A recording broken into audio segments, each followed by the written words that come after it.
6:02 or whatever. Call a meeting to order and we'll do the Pledge of Allegiance. I pledge allegiance to the flag of the United States of America and to the republic for which it stands, one nation, under God, indivisible, with liberty and justice for all. Okay. Approval of the agenda 3.0 is next. Can I have a motion? So moved. All right, Lane, second. Second. Tate. Okay, discussion.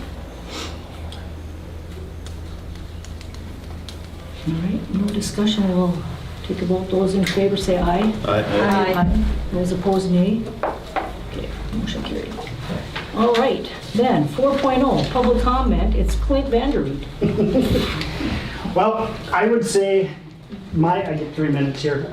Statistically wise, looking at the numbers for COVID in the state of Minnesota for elementary students and kids, very low numbers. We locked the state down basically for real low numbers. One child, according to their numbers, passed away from it out of 800 plus thousand students. My opinion on masking, social distancing, any of that stuff, I don't think it's healthy for the kids. I don't think we should do it, and I think it has a mental aspect that none of us can comprehend at this point. I'm not a doctor, scientist, or nothing, but my kids ask me every day, are we gonna wear the stupid masks again this year? And I tell them no. My kids won't wear masks regardless of where they're gonna go.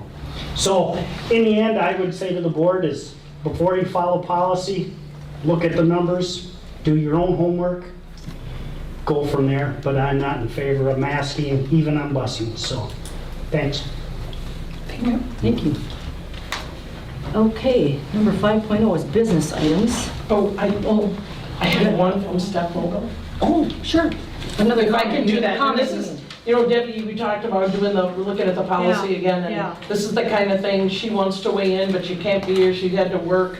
She said, I really feel like, and she kind of reiterated what you said, Clint, no masks in school. If we're not having masks in school, why have masks on the buses? Those kids are together all day long in school, then they hop on a bus and then they gotta put a mask on. And she added also that she sees a lot of kids in her work that are having mental health issues due to not being able to look at somebody, smile at somebody, see them smile at you, and those kinds of things. Okay. Sure, a lot of people can. What's that? I said a lot of people can probably agree with that. I've experienced that as well. Okay, 5.0 business items. I need a motion to approve the 2021-22 McCray return to school plan. I'll make that a motion. Deb, second by? Second. All right, discussion. I just have a couple questions about it. When it said pending on top, what does that mean? Does that mean like if the board approves it tonight and MDE and MDH come out with something that we might have to come back and change it? Or I don't understand what that means. Well, we don't either. We don't know what that means either. Because I don't know if MDE and MDH are gonna come with must and required, or will they come with recommended? I don't know. I don't know. You tell me. And I'm not saying that disrespectfully. Yeah, I don't know Debbie. either. That's the big question. People have asked me today, who do you take, well, starting with my husband yesterday, who do you take your orders from, the CDC or MDH? Going, I don't know. I don't know. No, nobody taught us that. I don't know who I take my orders from. Or is it you guys? It's the board. I was just gonna say semantically, when I typed pending in there, I was just thinking it needs approval. So whatever the approval might be, it was a placeholder for me so that if anybody would look at it, they would see that and know that it was a tentative plan. I think you guys are the bosses. That's what we hired you for. They bring recommendations to you and you guys make the decision. Then I just, we've had some conversations before the meeting about the bus. Have we heard any more from the CDC? Because it sounds like, I looked at another district's plan and they said the same thing as ours, that because it's mandated by the CDC yet, is that something that we would have to go with? Or, because we have it on our plan, usage for transportation, so just want to leave that. I don't know. I don't know. The CDC is not, But if it's in our plan, then we have to follow it. but you can change it. You can Okay. change it. Okay? You guys, if you said to me, no masks on the buses, for the very reason that people are saying, they're together all day in school. We're going to, one of the things that we have added here on promoting vaccination, strategies for safety, extracurriculars, mental health supports. Mitch is just working on finding another mental health worker for our elementaries today. There's been no schooling for any of us on how to do this, and there has not you guys, none. So if we're safe in school, we're gonna put them on a bus and,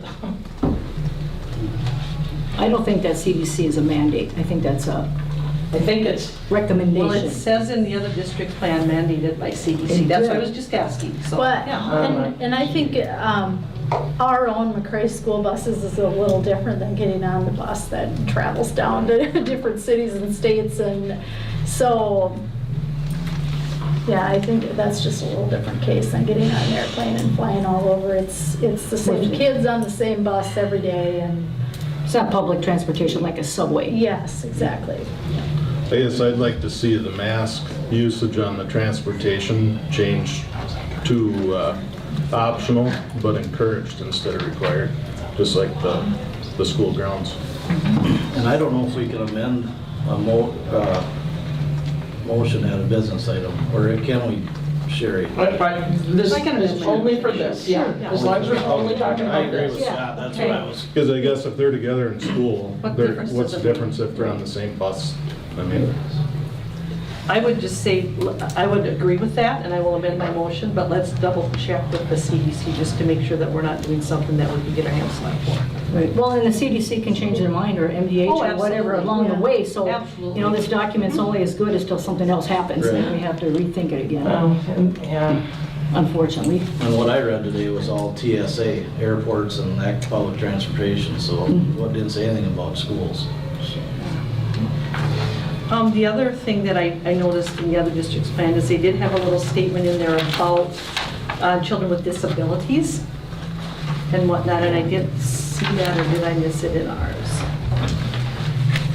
I think when we say, talk about optional but encouraged,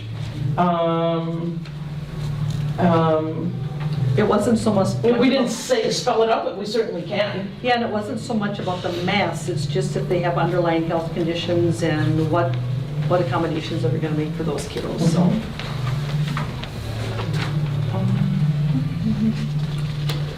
So tell me again what it was, you wanted to say, Debbie, you said you would amend your motion about masks on the buses. Tell me how you wanted to say that. That mask usage is not required, but encouraged? Is that, Isn't that what you Yes. used, Scott? Yeah, Can get it optional. on Optional. school. But it- Yeah. Same as Just the like top. Same as It's the a top. top, so they're both the same. Pending, you said it was, Pending CDC mandate or something like that.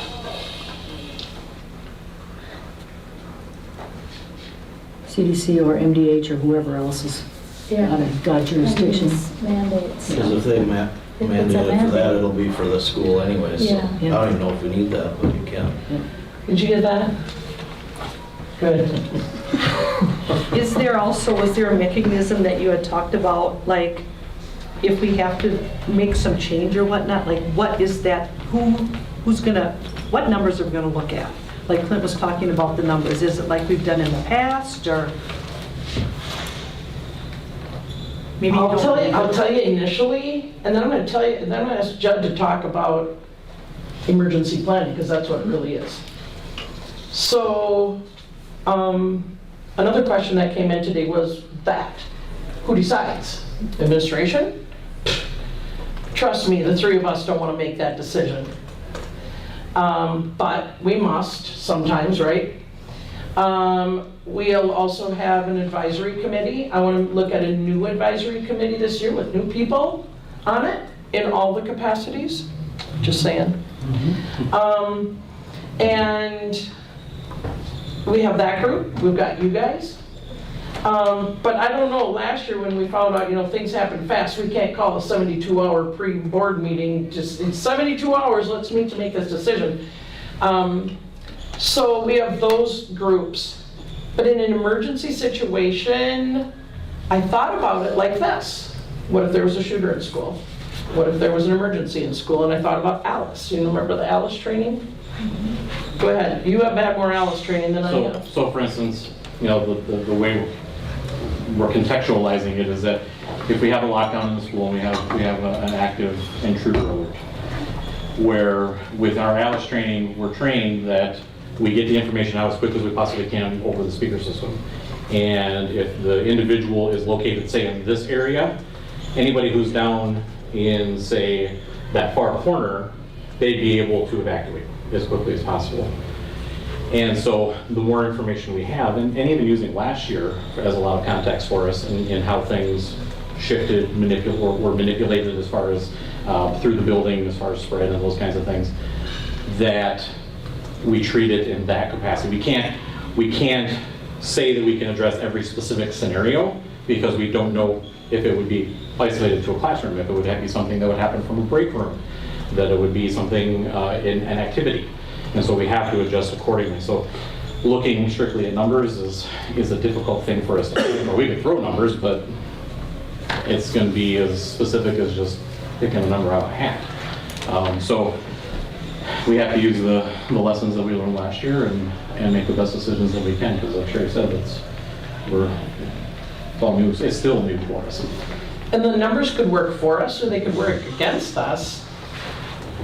But one thing I wanted to say to everybody is how much I've learned since last year at this time. Last year at this time, if there was a case maybe in first grade, in kindergarten, we would have shut down maybe a hallway. But now we know, because we evolved over last year, I know maybe it's just a classroom that needs to shut down. And maybe it only has to be this long, doesn't have to be this long. So we've learned since last year when we started this Totally Green, and I think we can use some of that information to guide us where we're going. But Yeah, I think it's just all going to be based on the data you're getting, whether it's a sports team that's been compromised, if you want to use that term, or a classroom. Yeah, you just have to use the information you have, observe what is so and do what works. I mean, that's about all we can do. Let's try to stay on top of it so we don't make a situation worse. I think that's kind of the goal here. Well, one thing that I think is really important to say, because I think there's a belief out there that I can go and say, Debbie, are you vaccinated? Tate, are you vaccinated? Julie, are you vaccinated? And I can't.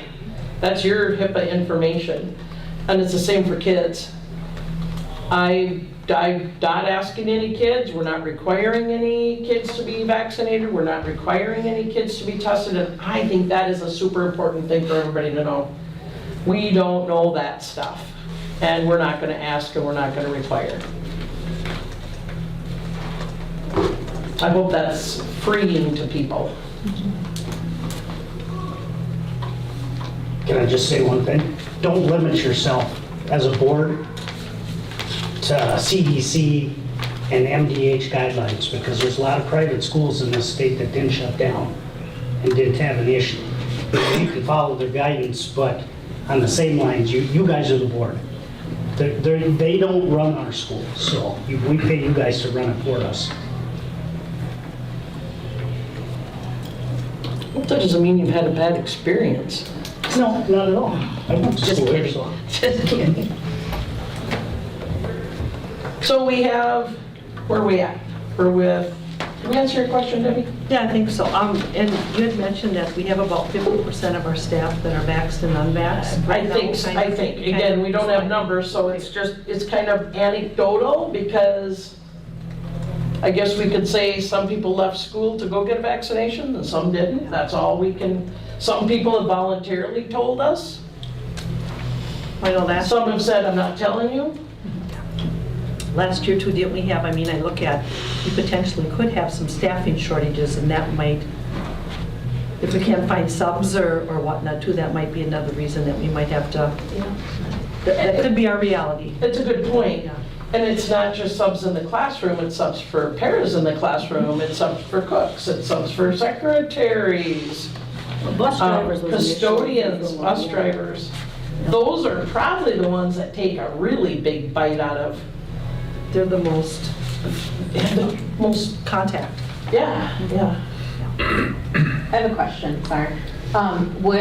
Is there in the plan, I don't have a copy of it, is there in the plan statement about whether or not staff is going to be required to be vaccinated or show proof of vaccination? Or is this just going to They be? just said we can't ask and we can't require. Because that was one of the conversations at the local meeting, was that staff and districts were going to require proof of vaccination. We Who's can gonna ask, require that? but if districts were going to We're require. not asking anybody for personal, You can, but then it's just a nightmare to I- keep it stored separately because it's healthcare information and yeah. Maybe. I know some districts were talking about if you are unvaccinated, they would like you to get staff to be tested then on a weekly basis, but you could, yeah, the credibility of some of the tests are. yeah, there's a lot of questions as time goes on. But hopefully it's not an issue, and this is a good start to a plan to move forward. Well, Deb, you want to restate your, Can I say something? I've been in contact with our Senator Tim Miller, and then also he's been having, her name is Margaret Martin. She's also a research and staff coordinator, and I've been going back and forth with them. And if it's fine, I just like to read what she's been telling me, because I've been trying to stay on top of things with this. And then she just wrote that she just heard back, this was July 13th, that she had heard back from the MDE that they don't have any guidance for the fall classes yet. The Department of Health is currently reviewing CDC guidelines, and they're going to write a new guidance for the MDE. So then she went and talked to the MDE, and she said they told her that they're not going to make school districts submit plans or any formal process like that as of now. There will be no state-levied penalty for not following any potential guidance relating to masks. She said also to just keep an eye on what our district is doing and to voice our concerns. So.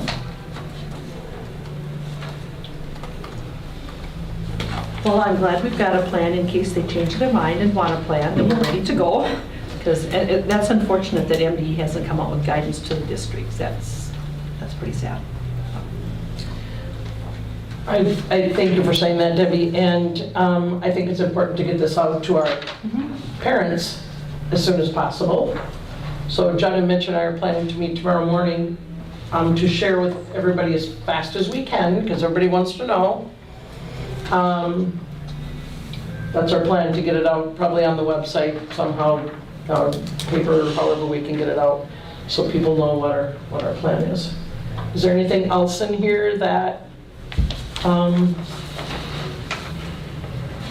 tweaked your attention? I work in the dental field, so that's hardcore with COVID. And I want to tell you that I see kids, I see a lot of kids every day, and I ask every parent that I have a mask and a shield on, that if I'm going to talk to their kids, is it fine if I pull my mask down so I can talk to them? Because to talk to kids with a mask on, I don't know how you guys teachers do it. I can't, and every single parent that I see this whole summer, yes, take it off. Talk to my kids so they can see your face. But that's huge, huge. So every parent that I see as for cleaning in their teeth, and I don't have to have a mask on so I can talk to the kids. Yeah. Thank you.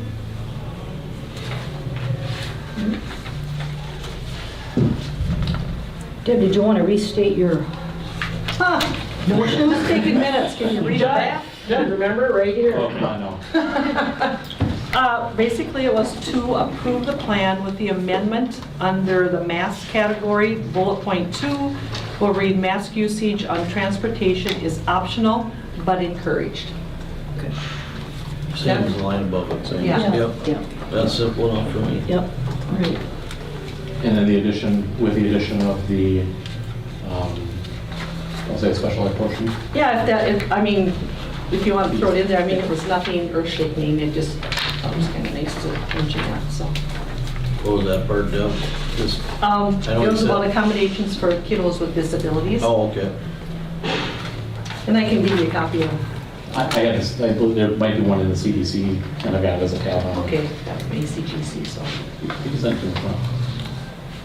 Can I ask a question about the, like the quarantining? Say your child was exposed, do we know, like, how, the length of quarantining yet? Do we know those? I know it's gotten shorter since we started it, but do we know any, you know, is it still 14 days or 10 days, you know, like, do we know any of that yet? As far as like, say your child is exposed in a quarantine, or even staff members say you're exposed. Do we know if you have to like make us quarantine, or do we know any of that language, I guess? Here's what I can read from the ACGC plan, and it is Yeah. their 21-22 plan. Okay. They say, for information, the CDC recommends a 14-day quarantine period with 2 options. 1, 7-day quarantine period, test on day 5 or after, or 2, 10-day quarantine period without a test. It's the same language from last year. And Is that the same? they still, the CDC uses the term recommend, right? Not required. Recommend. Recommends. Recommended. Okay, Yep. okay.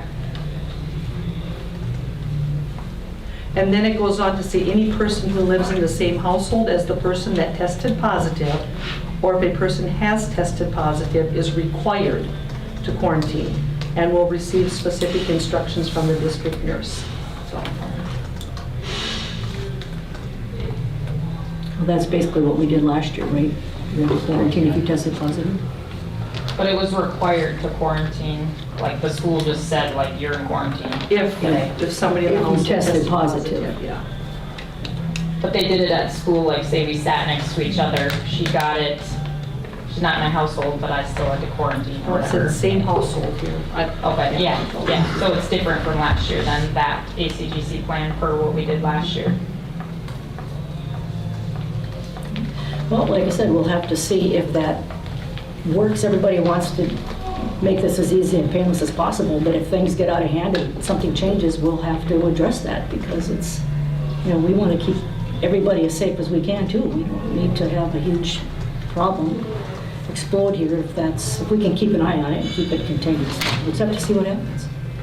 I think equally as important is the part about online learning. And I'm in a meeting tomorrow about online learning. There's no language really specifically on that yet, but there will be people who are going to say if there's no masks in school, I'm going to keep my kids at home and I want them to online learn. There will be, and so we'll deal with that as we come to, but we are providing online distance learning through the service co-op. I bought 3 seats. I think I'm going to buy 3 more. That way they can be at home, be taught by somebody other than our teachers, because our teachers already have their kids in their classrooms, and we keep the revenue for those students. And the bill for 3 seats was $12,000. So we're not paying FICA on that, we're not paying TRA on that, we're not paying health insurance on that. And it's a service, I think, to those people who want to keep their kids at home, but not the responsibility of our teachers who have their kids, who we know they have got, some of those kids have issues coming out of COVID that we need our teachers' attention on. So, and then in the elementary, possibly, I just don't know if kids in the elementary, say first graders, can sit at a computer with a teacher from outer Mongolia, and we might have to hire a teacher for that. Well, I had one at the camp, so I had a first grader that had a hard time sitting there, especially when there's other distractions involved. Right? How come Paige is not doing this? So that's, I think it's balancing the needs and I think the tremendous needs of mental health of our children. And that has just escalated, and with the lack of mental health providers, I just think that the more kids we can get back together, the better, so. I had a question again, Sherry, more so for you on the distance learning. What about the kids, like say they do quarantine, do they distance learn with their teacher? Like say they were in school with me and they have to quarantine, am I the distance learning teacher when they distance learn, or do they get put into that distance learning class? That was kind of a little bit of, like last year there was a little bit of confusion on that. Some did this, some did that. We also had a situation, and we gotta nip this right away, where a student, and I'm getting to your question, Steph. Yeah, no. Student would go to the dentist for the first 2 hours in the morning, and the parent would call and say, my kid's gonna distance learn the rest of the day. Yeah. Or, we're going on a vacation to Mexico for 2 weeks, my kid's gonna distance learn. Well, it's one of the things MDE said to us, because we originally had these exact dates that kids could sign up to distance learn and when you were gonna stop distance learning, because we had that issue. And so I think our deal is we have to make sure people know you don't just distance learn for the rest of the day. Making the teachers have to all of a sudden teach synchronously. I think the more consistent with what we can be with the school, these are the school hours, this is when you distance learn. Yeah.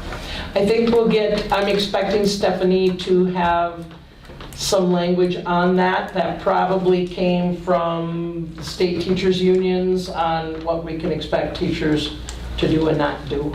Okay. By the end of the week, beginning of next week. Well, the other thing I think with that, what makes it hard is if your child is not feeling well. And let's say it's not necessarily COVID, it's not necessarily stomach flu, they're not feeling well. I think in my house, they feel this pressure that I need to go to school. You know, if I can go to school, I need to, and it's hard because they feel like they're falling behind or not going to be able to do this because they're not in school.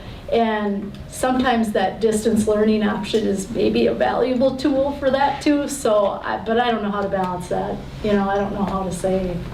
Right.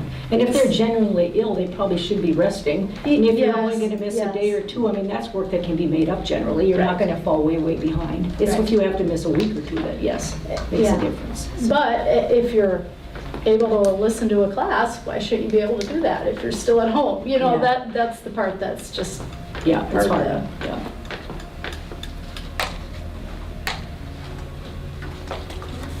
Do the best we can. Yep. And I don't know if this is a solution, but we were just talking about Monday school. Yeah. Some of the ESSER money that we got, we're going to use for Monday school. It was very successful here in the high school. So if a student does get behind because they had strap or mono or whatever the case may be, Monday school may be a great way to catch up. Teachers liked it. We had good para support for it. And it really, some high school kids especially, got that little extra bump they needed, or got to the point of actually passing the class. So the Monday school really worked, and it's something that I know the teachers felt was important. So, I mean, that's one solution. It's not the solution, but. Is that for sure a go, Sherry, again, the Monday school, or is that still up in the air for high school? Or? To right now say it's a go until we have teachers that we know. That's what takes so long when, you know, it's summer school. First you gotta find the teachers, and you gotta find the paras, then you gotta set the time. And so right now it's definitely something the three of us are interested in, 100%. Okay. And like we were talking about in our previous meeting, there were several teachers who said that Monday school is a great idea. Yeah. So. Will it be offered, I mean, if you can find the staff, obviously, for elementary this year? I know it was just a high school thing last year. That Monday school, if you can find the staff, would that be an option for elementary kids? Sure, anything that would work. I think for high school it worked really well because a lot of them could drive. Right, yeah. So. No, sure. All right, anything else? If not, we're going to vote on this, what is this called? Return to school plan with the amendments that Deb made. So, this is not a resolution, this is a motion. Motion. Right, okay. All those in favor say aye. Aye. Aye. Those opposed, nay. All right, motion passes.